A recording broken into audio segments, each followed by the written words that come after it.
A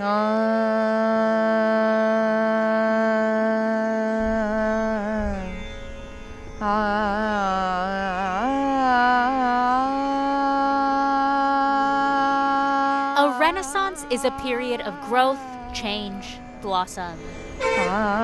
India is undeniably in a technological renaissance, with Hyderabad at the center of this rapid growth. Home to Facebook, Google, and many other tech companies, Hyderabad has drawn residents and companies from around the world to its moderate climes and innovative hubs. But before there was a technological renaissance in Hyderabad, there was a cultural one. Nizams from the north occupied Hyderabad, bringing their culture and traditions, and the confluence of heritage created Hyderabad's unique identity we see today. So today, as the city is in flux once again, why shouldn't its culture see changes in kind? How does rapid digitization, urbanization affect art? These were the questions explored at the 14th edition of the Krishnakriti Festival. Here, we go inside this one-of-a-kind weekend.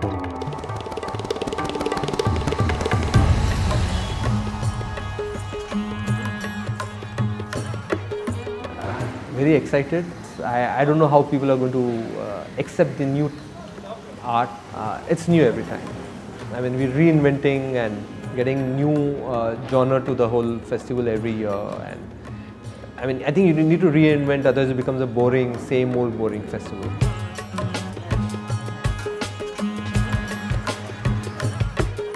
So we want to expose Hyderabad people, art lovers, general people, students to a new form of art and what's going on in the city. So I think there's an opportunity for them to see what's happening. And invariably, doing a single show and trying to get a crowd and doing it as a part of festival makes a lot of difference. I think there's more buzz, people are excited, they want to go out, they want to see. Prashant and Rekha Lahoti created the Krishnakriti Festival in an attempt to drive growth to Hyderabad's contemporary cultural sector. The festival kicked off with a traveling art show of sorts, with galleries and institutions across the city playing host to different contemporary artists. Like at Goethe Zentrum, the German Cultural Institute, where artist Katharina Kakkar's show Crossing the Lakshman Rekha kicked off. You know, Katharina I've been following for a while with her work, and I like the fact that she's open. She says what needs to be said, and she uses the medium that says it the best. And I found that very nice. I like the fact that women are talking about themselves and the issues pertaining to us.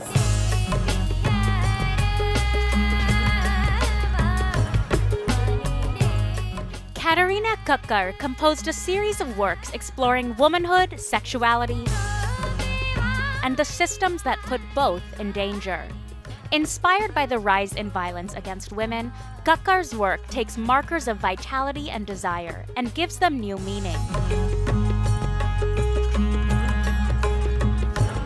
I think the diversity of the mediums that she has used and the deep sort of empathy with women that she has portrayed through all these, it makes you think.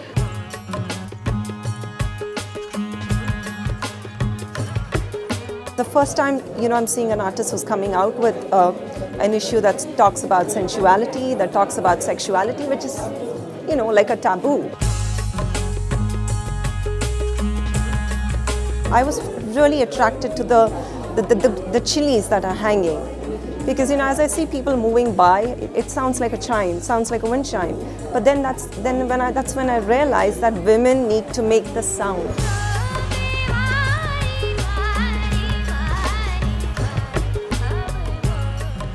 At Kalakriti Gallery, just a few kilometers away, young emerging artists shared wall space with established masters, such as Jogen Chaudhary at Art in Situ, in works that explore digital anxiety, historical preservation, and surveillance.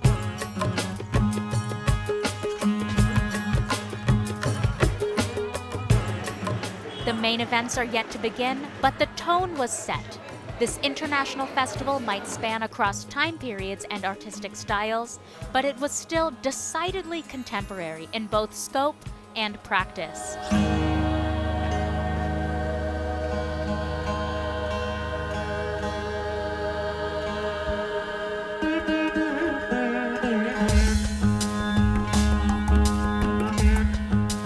Telangana State Art Gallery is a multi-story modernist building with a yawning atrium and multiple gallery rooms. Here, Krishnakriti Festival curator Dritabrata Bhattacharya Tato brought together 4 rooms, each centered on a theme. We talk of Hyderabad when Bill Gates comes here, Tim Cook comes here, and similar like the Google head or Microsoft head. So the identity that we kind of bestowed upon this city after the era of Nizam is technology. So we thought that it might be interesting to see how art and technology, they kind of interact with each other.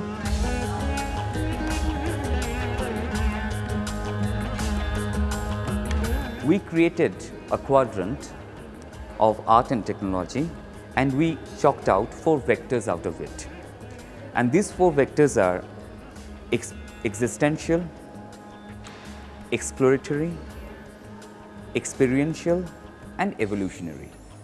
So therefore we have 4 people, Premjesh, Georgina, Faisal, and myself, from different backgrounds. And then we thought we might be able to do justice to put up a show on this vast theme. Contemporary art is increasingly multimedia, increasingly installation-based, and less figurative than works of time periods past.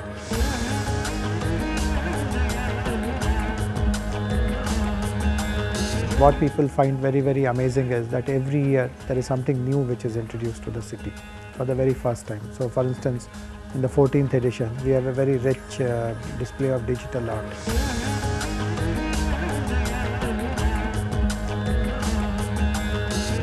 Georgina Maddox is a Delhi-based curator who curated a room in State Art Gallery. I'm looking at how gender plays a role in technology. So Prema Murthy, for example, is talking about women workers who work in factories making those motherboards and what are the conditions that they work under and how they negotiate with their boss.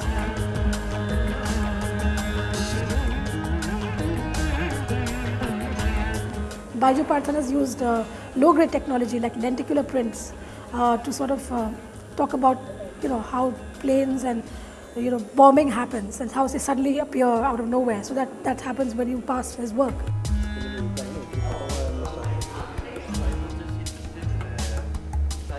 And Mukesh is talking about how basically nature and technology share a sort of tempestuous relationship, in the sense that technology impinges itself on nature, and this e-waste is something which we haven't really figured out how to deal with, because it takes a long time to get biodegraded.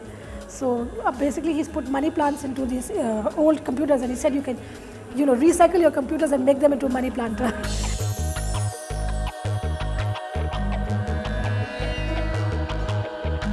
Mawa's talking about Facebook and the web and how it's all interconnected, but how we sort of make fictitious characters of ourselves on Facebook. And she sort of tried to subvert that by removing the characters' heads and made them like genderless or not individuals anymore, anonymous in that sense.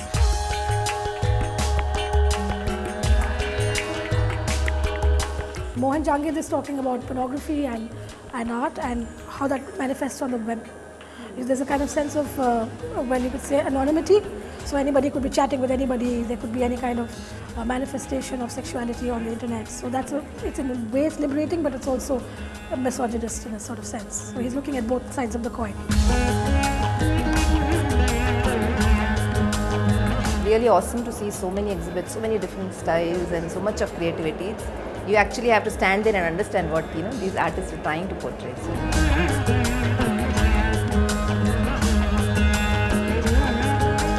This is my first time attending one, and it was pretty impressive, like everything I've seen in the movies and stuff, all of that. And they used a lot of new materials. I mean, as an architecture student, I tend to observe stuff like that. Even if I don't understand what the artwork signifies, the material usage and everything was pretty cool. This is one of the kind in terms of the festival per se. I never imagined art could be perceived that way, right? So that was interesting, out of the world.